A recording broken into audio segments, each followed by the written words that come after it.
चलित वर्ष मे 6 तारिख राज्य में खरा छुट्टी हेबा नहीं छुट्टी तालिका रे उल्लेख थिला किंतु पूर्व वर्ष गुड़िक भली चलित थर मध्य ग्रीष्म प्रभाव हेतु गत एप्रिल 23 तारिख सारा राज्य में खरा छुट्टी घोषणा करथिले सरकार, जहा द्वारा समग्र राज्य में एप्रिल 23 तारिख स्कूल और कॉलेज छुट्टी होईछि। एबे समस्तक मन रे गोटे प्रश्न, केबे सरीब खरा छुट्टी एवं पुणी केबे ठारू छात्र छात्री जिबे स्कूल और कॉलेज? तेबे ए नै जहा भी किछि अपडेट रहिछि चलंतु फटाफट से बाबद रे जानिबा।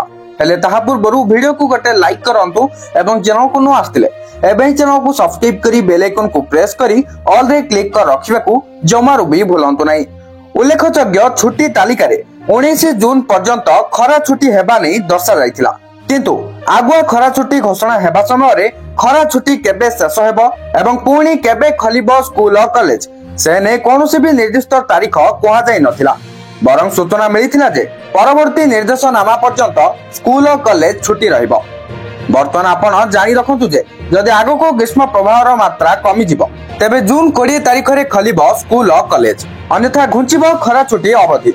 अर्थात जदि आगो को ग्रीष्म प्रभाव जारी रहिबो और भीषण गरम हेबो तेबे खरा छुट्टी घुंचिबार संभावना रहिछि। एठारे मु आपण को कहि रखुछि जे खरा छुट्टी घुंचिबा नै कोनोसी भी सूचना सरकार को पक्षरु दिया जाय नाही।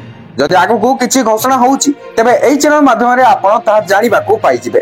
तेणु करी चैनल सहित जड़ी होई रही थांतु, ताहित टेलीग्राम चैनल रे जॉइन करंतु एवं व्हाट्सएप रे मध्य फॉलो करि नियंतु। सेही सब लिंक आपण को एई वीडियो रो डिस्क्रिप्शन रे मिलि जिवो। Thank you for watching.